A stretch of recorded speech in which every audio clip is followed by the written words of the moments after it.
అందరికీ హాయ్ అండి. మనకి ఇది వచ్చేసి Samsung top load washing machine. దీని కంప్లైంట్ వచ్చేసి మనకి డిస్ప్లే మీద ఈ విధంగా 4C అని వస్తుంది. మనకి ఇది డైమండ్ డ్రమ్ము చూడండి మోడల్ వచ్చేసి. మనకి దీని కంప్లైంట్ వచ్చేసి మనకి మిషన్లోకి అనేది సరిగా వాటర్ ఫ్లో లేకపోయినా, డ్రమ్లో సరిపడా వాటర్ లేకపోయినా మనకి కొంతసేపు వర్క్ అయిన తర్వాత ఈ విధంగా 4C అని వస్తుంది.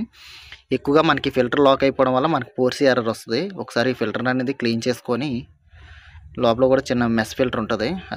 అది కూడా కొద్దిగా నీట్గా క్లీన్ చేసుకోవాలి. తీర్తి బ్రష్తో కానీ లేదంటే ఏదైనా చిన్న బ్రష్తో క్లీన్ చేసుకొని యాస్టిస్గా మళ్ళీ ఆ ఫిల్టర్ని దాని ప్లేస్లో ఫిట్ చేసి ఒకసారి ఇన్లెట్ వాల్ పైప్ కనెక్ట్ చేసి మిషన్ అనేది స్టార్ట్ చేసుకోవాలి. చాలా వరకు ఈ విధంగా చేస్తే మనకి కంప్లైంట్ అనేది రెక్టిఫై అయిపోద్ది. కొన్ని మిషన్స్లో ఇది కాకుండా వేరే ఏమైనా కంప్లైంట్స్ ఉన్నప్పుడు మాత్రం మళ్ళీ మనకు 4C ఎర్రర్ వస్తుంది. సరే ఆఫ్ చేసి ఆన్ చేస్తాను. చూడండి మనకి క్విక్ వాష్లో ఉన్న మిషన్ అయితే స్టార్ట్ చేశాను. మిషన్ అయితే సర్చ్ అవుతుంది. ఈ విధంగా స్విచ్ అయిన తర్వాత మనకి ఫైనల్గా మిషన్ అయితే స్టార్ట్ అవుతుంది. చూడండి మనకి వాటర్ అయితే బాగానే వస్తుంది ఇన్లెట్ వాల్ నుంచి. ఇన్లెట్ వాల్ కంప్లైంట్ అయితే ఏం లేదు. ఒకసారి మనకి డ్రైన్ మోటర్ నుంచి వాటర్ అనేది డ్రైన్ హోస్ పైప్ ఉంటుంది కదా, దాని నుంచి కూడా ఒకసారి వాటర్ అనేది బయటకు వెళ్ళిపోవడం వల్ల మనకి డ్రమ్లో సరిపడా వాటర్ లేకపోతే వాషింగ్కి మనకి 4C ఎర్రర్ వస్తుంది. అది కూడా ఒకసారి చెక్ చేసుకోవాలి. అవుట్ సైడ్ ఏమైనా వాటర్ అయినా డ్రైన్ పైప్ ద్వారా కానీ ఏమైనా బయటకు వెళ్ళిపోతుంది అనేది కూడా ఒకసారి చెక్ చేసుకోవాలి. చెక్ చేసుకున్న తర్వాత మాత్రమే ఫైనల్ స్టెప్కి వెళ్ళాలి. సో ఈ విధంగా మనకైతే ఇన్లెట్ వాల్ నుంచి వాటర్ అయితే బాగానే వస్తుంది. ఇన్లెట్ వాల్ కంప్లైంట్ అయితే ఏం లేదు. ఒకసారి మీకు అవుట్లెట్ కూడా చూపిస్తాను చూడండి. మనకు అవుట్లెట్ నుంచి కూడా వాటర్ లీకేజ్ అయితే ఏం లేదు. చూడండి అక్కడ బయటికి ఏం వాటర్ అయితే ఏం రాలేదు. ఎక్కువగా మనకి అయినా మనకి 4C ఎర్రర్ వచ్చింది డిస్ప్లే మీద. సో చూడండి ఒకసారి మీకు ఆఫ్ చేసి ఆన్ చేస్తాను. ఓకే, సో ఒకసారి మనం స్పిన్ పెట్టి ఇందులో మిషన్లో వాటర్ అయితే ఏం పోలేదు, కానీ వాటర్ అంతా ఒకసారి రిమూవ్ చేసేద్దాం.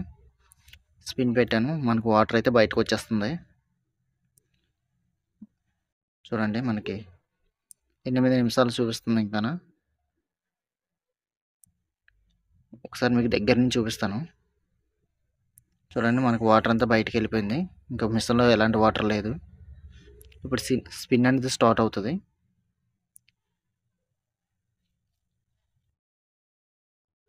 చూడండి మనకి స్పిన్ అయితే స్టార్ట్ అయింది. సో మనకి మిషన్లో స్పిన్ అవుతుంది, కానీ వాషింగ్ అయితే అవ్వట్లేదు. వాటర్ కూడా బాగానే వస్తుంది, ఎక్కడ వాటర్ అనేది కూడా బయటకు వెళ్ళిపోలేదు. సో అయితే మనకి కంప్లైంట్ వచ్చేసి మనకి ఇందులో వాటర్ లెవెల్ సెన్సార్ అనేది సరిగా వాటర్ని మెజర్ చేయలేదు. మనకి బ్యాక్ సైడ్ ప్యానల్ అనేది ఓపెన్ చేసుకోవాలి. ఈ విధంగా 2 స్క్రూస్ ఉంటాయి. అటోటిని ఓపెన్ చేసుకున్న తర్వాత ఇక్కడ చూడండి కనిపిస్తుంది కదా, ఇదేంటి మనకి ప్రెజర్ సెన్సార్. అయితే ప్రెజర్ లాక్ సెన్సార్ అంటారు, లేదా వాటర్ లెవెల్ సెన్సార్ అంటారు. మనకి మిషన్లో వాటర్ రిలేటెడ్ ఏ కంప్లైంట్ వచ్చినా 100% దీంతే కంప్లైంట్ అండి. ఇది ఏం చేస్తుందంటే మనం పెట్టుకున్న వాషింగ్ మిషన్ని వాటర్ లెవెల్ని మెజర్ చేసి వాషింగ్ అనేది స్టార్ట్ చేస్తుంది. ఇది రిపేర్ అయితే అది ఒకవేళ పాడైపోయినా మనకి ఇలాంటి ప్రాబ్లమ్స్ వస్తాయి. సో మనకి బ్యాక్ సైడ్ దీనికి ఒక ట్యూబ్ ఉంటుంది. ట్యూబ్ డైరెక్ట్గా మనకి డ్రమ్కి కనెక్ట్ అయి ఉంటుంది. మీకు చూపిస్తాను చూడండి. మనకి బ్యాక్ సైడ్ ఒక ప్యానల్ ఉంటుంది కదా, ఆ ప్యానల్ ప్లాస్టిక్ ప్యానల్ ఉంటుంది. దాన్ని ఓపెన్ చేసుకుంటే మనకి చూడండి ఇగో ఈ విధంగా మనకి టబ్కి అనేది కనెక్ట్ అయి ఉంటుంది దీని ట్యూబ్. ఈ ట్యూబ్ని చూడండి ఎలకలు కొరికేసాయి. అందువల్ల మనకి వాటర్ లెవెల్ అనేది సరిగ్గా పనిచేయలేదు. మనకి డైరెక్ట్గా ట్యూబ్ దొరకలేదు కాబట్టి డైరెక్ట్గా మన ప్రెజర్ సెన్సార్ని రీప్లేస్ చేసేద్దాం. చూడండి ఈ విధంగా ఈ డ్రమ్కి అనేది ట్యూబ్ అనేది కనెక్ట్ చేసుకోవాలి. ఇది వచ్చేసి మనకు కొత్తది, సామ్సంగ్ది.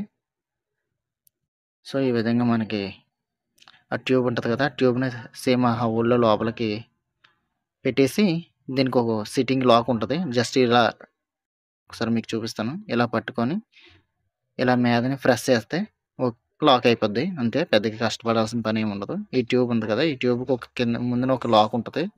ఆ లాక్ని యాస్టిస్గా పెట్టేసి ఈ విధంగా పుష్ చేస్తే మనకి డ్రమ్కి అనేది కనెక్ట్ అయిపోతుంది. ఇది ఏం చేస్తుంది అంటే డ్రమ్లో ఉన్న వాటర్ ఎంత ఉన్నది అనేది సెన్సార్ మెజర్ చేసి మనకి PCBకి అనేది పంపిస్తుంది. దీనికి ఒక పవర్ కనెక్షన్ ఉంటుంది. ఈ పవర్ కనెక్షన్ని జస్ట్ ఇలా ప్లగ్ ఇన్ చేస్తే అయిపోద్ది. పెద్ద కష్టపడాల్సిన పని ఏమి ఉండదు. సో ఇలా లాక్ చేసి ఇలా పుష్ చేస్తే అయిపోద్ది. ఓకే అండి, ఇంతే కంప్లైంట్. దీనివల్ల మనకి అనేది మిషన్ అనేది వాషింగ్ అనేది స్టార్ట్ అవ్వలేదు. యాస్టిస్గా మనకి బ్యాక్ ప్యానల్ అనేది ఫిట్ చేసుకోవాలి. ఒకసారి మీకు చూడండి, ఒకసారి మీకు వాషింగ్ పెడతాను. ఇది స్పిన్లో ఉంది. ఒకసారి మళ్ళీ క్విక్ వాష్ పెడదాం. ఓకే, స్టార్ట్ చేశాను. మనకి సెర్చ్ అవుతుంది. మనకి ఇన్లెట్ వాల్ నుంచి వాటర్ అనేది స్టార్ట్ అయింది. మిషన్లోకి వాటర్ అయితే వస్తుంది. చూడండి మనకి వాటర్ లెవెల్ అంతా బాగుండి బయట సైడ్ అవుట్ సైడ్ వాటర్ అనేది పోకపోతే 100% మనకి ప్రెజర్ సెన్సార్ అందండి. చూడండి మనకి వాషింగ్ అయితే స్టార్ట్ అయిపోయింది. డోర్ తీస్తే మనకి DC ఎర్రర్ వస్తుంది, అందుకనే మీకు మీద నుంచి చూపిస్తున్నాను. చూడండి మనకి వాషింగ్ అయితే అవుతుంది మిషన్.